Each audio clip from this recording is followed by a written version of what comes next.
What is going on, everybody? This is episode 541 of the First and Frame Rate Show. I am VF Baller. Over here, we talk about Georgia Southern Atlanta Falcons football. And today, we're going to close out talking about both teams.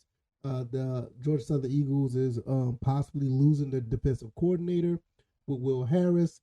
And we're going to talk about the Atlanta Falcons because with the big trade that happened earlier today with the Chicago and the Carolina Panthers, looks like that the Panthers are going in for a quarterback franchise QB, and look like the Falcons could be going defense. This is my opinion. We're going to talk about both of these in this episode. If this is your first time here, welcome.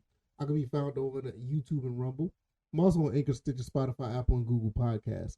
I want to give a shout out to everybody who participated in the last episode as far as feedback and other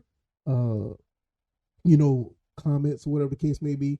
Look, this fan base for the Falcons, I love them. Don't get me wrong. I don't have no ill will to some of the crazy things that we say as a fan base, but at the same time, I do feel that there's just some stuff that's way off the wall, and I just it gets really frustrated at times. Not only just people that are on social media, but sometimes some of my colleagues out here in the YouTubes or whatever. Don't get me wrong. I like you guys, and there's nobody in names in particular because everybody does it. I do it sometimes, but the thing is like sometimes we really need to pump our brakes when we're like a little bit too hyped. Sometimes we just really need to calm down with it because it's been getting really crazy the past few weeks. So I felt like I had to do that episode. Hopefully it goes over well. Seems like it goes over well with a lot of people, and some people really understand. And we're just going to keep moving forward because I think the Falcons are going to be better, but it's going to start with defense. So hopefully you guys enjoyed this episode. Let's go ahead and get into it. Will Harris, defensive coordinator, was a former cornerback coach. He was the defensive back coach for the Washington Huskies.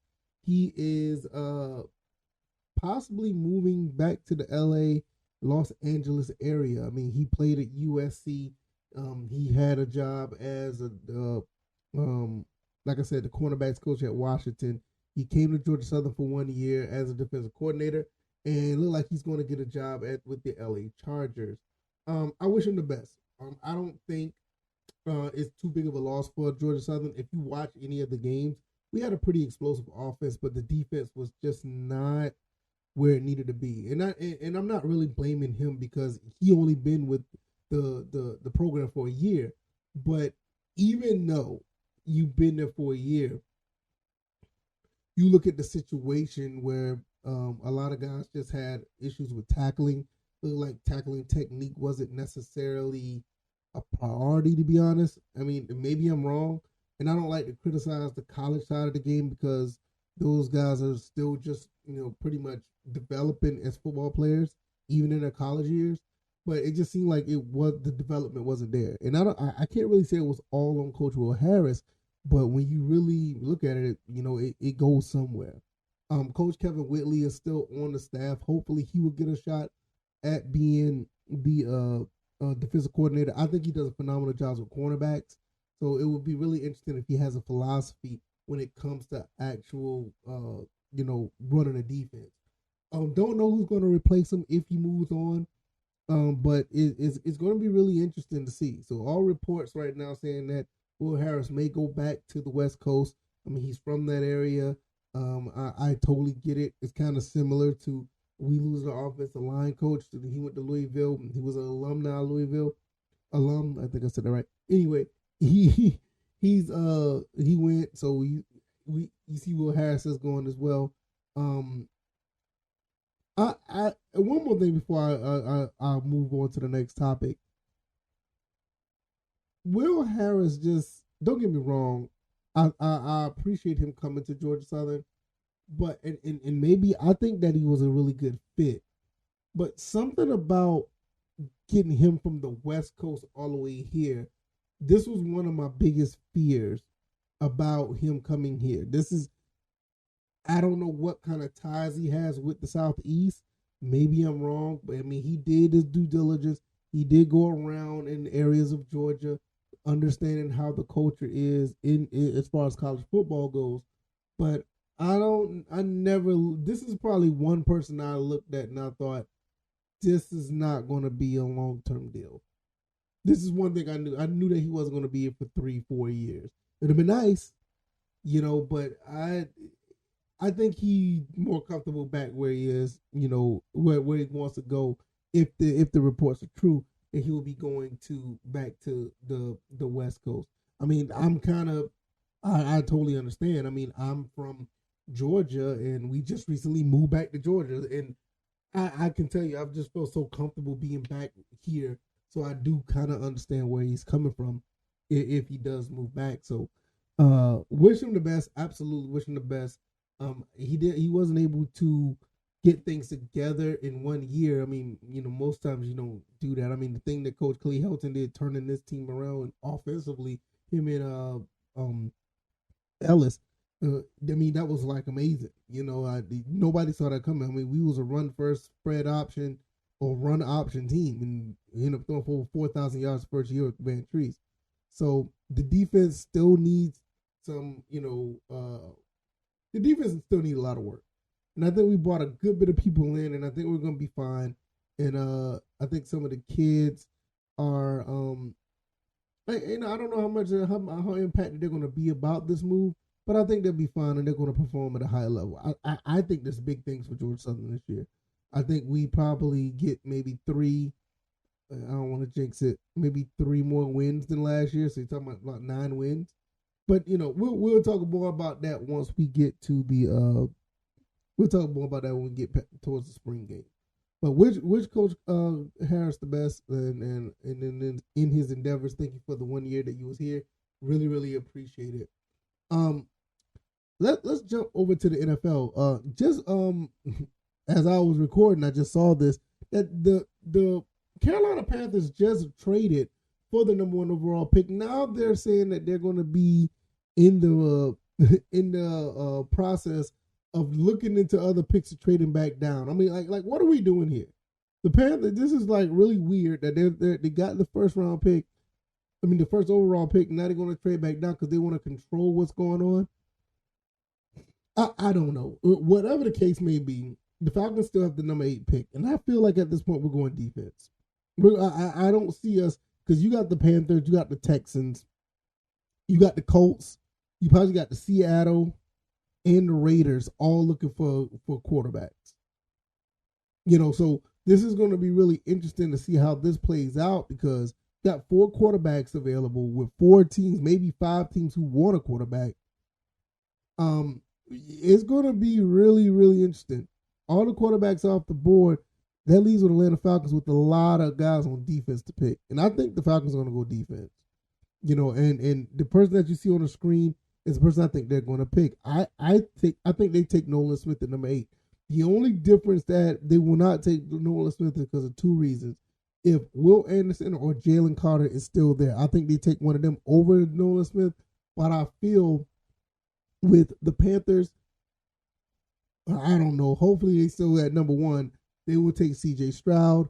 I see the Texans taking Bryce Young at number 2. The Cardinals are probably taking Will Anderson. Colts is going to take Will Levis. Seattle or Detroit. One of those 2 teams that may take one of the defensive players. I'm not sure if Seattle will take a quarterback this high after signing Geno Smith. Detroit may take a quarterback, but then again, you got Jared Goff, who actually played pretty good. Detroit may just try to stock up on more on defense, probably get somebody on the other side of old boy from Michigan that Detroit ended up picking up. So they may do that. So you're talking about Carter and Will Anderson probably off the board already. So that will probably leave you with a Nolan Smith at number 8, because number 7, I think with Levis is probably going at 7. So you're looking at the Texans, you're talking about Seattle, and maybe Detroit probably taking 3 defensive players. Maybe Nolan Smith still be there, maybe not. If anything outside of that, if it's not defense, they'll probably go offensive tackle from Ohio State. I can't remember his name, but that would not be a bad pick either. But I think the Falcons go defense, and I think they go with Nolan Smith. I think Nolan Smith will fit exactly what the Falcons want to do on the opposite side of Ebiketie. and I think that they will go in and get. I think they'll also go in and get. Oh goodness. I think they'll have help for Grady Jarrett. I think I said that right. Yeah. So you'll have three guys on the line that actually can get at the quarterback. So I don't know. Maybe Jalen Carter's still there. Maybe I think Will Anderson is going to be gone, and I don't know what Seattle's going to do. But I don't see Seattle and Detroit. Those two kind of scare me because you still have what's going on with Jalen Carter, and you have Will Anderson. Like, do Nolan Smith, drop to the Detroit Lions? Or what if Seattle takes him? And then you still got Jalen Carter there at number 6. Do Detroit take him? It's really interesting to see how that goes, but I'm not really sure. But that's my gut feeling. I feel like we take Nolan Smith, and that's how it goes. Right now I am looking at before I get out of here, I'm looking at a mock draft that just popped up about the score. Maybe I'll put this in the description. I'm not sure because these mock drafts change like the wind. This mock draft may be null and void and obsolete by the time the next day comes up. But what they have here is this is what the score has. I'm gonna read it right here to you. They have C.J. Stroud going to Ohio State. Coming from Ohio State to the Panthers. The Houston Texans taking Bryce Young. Vegas Raiders move up with the Cardinals from it says number 9, but I don't get it, but I thought they were number 7. But they take Anthony Richardson, Will Levis at number 4 to the Indianapolis Colts. Will Anderson goes to Seattle.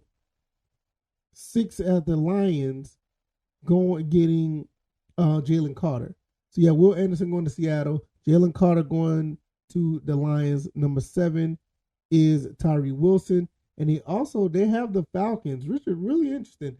Have them going with Christian Gonzalez. Now, I will say this. That's not a bad pick. I think one of the people that follow me on YouTube that always comment, I think it's Wallace. Mike, Wallace. I think he always says stuff like this and gives you something to think about. And he always said that the cornerback would not be a bad pick, and I agree with him. That's not a bad one either, But I think they go pass rush more than anything. But the cornerback is not a bad one. My personal pick is Nolan Smith, but Christian Gonzalez is not a bad pick as well. So the score has another another alternative to who they're gonna pick, and it's kind of like right on the same lines that one of my I'm trying to pull it up before I get out of here. Let's see where we are. Here, Wallace Smith. Yeah, he the one that said it as well. He said that that you can get one of the top seat cornerbacks, and Christian Gonzalez is actually not a bad pick to go on the opposite side of AJ Terrell. That will be pretty cool. Bring Jesse Bates in as well on free agent, but I don't want to go into free agency. But that's a whole nother topic that we'll get down to. We'll get down later on in the week or next week or whatever the case may be. But yeah, so I like Nolan Smith. Wallace Smith, one of the guys that are on my YouTube comments. He always there gives out some pretty good commentary in the comment section. He said one of the cornerbacks. I've heard that somewhere else as well. And with this mock draft, it looks like Nolan Smith may be falling. I think we take Nolan Smith. I think we try to get another cornerback. We believe in Casey Hayward, and we go after more help on that defensive line. So let me know what you guys think. If you like this commentary, hit the like button, share this podcast, subscribe to the channel if you haven't already. Enjoy your weekend. I'm going to go out and do some things. This is really like the first weekend that I'm actually here in Atlanta where I can actually go out and do things, because the first weekend we was so much moving and shaking trying to get things settled in the house. I can actually get out and do some things. So probably, treat the family out to something. They deserve it. It's always good to have that support. And my family is awesome. I cannot thank them enough. And I can't thank you guys enough for watching and listening and giving out the support, sharing this podcast. letting people know what's going over here, hitting that like button. Give me a high star rating on any of the podcast avenues. Give me a 5-star rating on the Apple Podcast Avenue. I really appreciate it. I cannot thank you guys enough. I'm going to get out of here. You guys take it easy, and you guys be blessed. See you guys again on Monday. All right, y'all. Peace.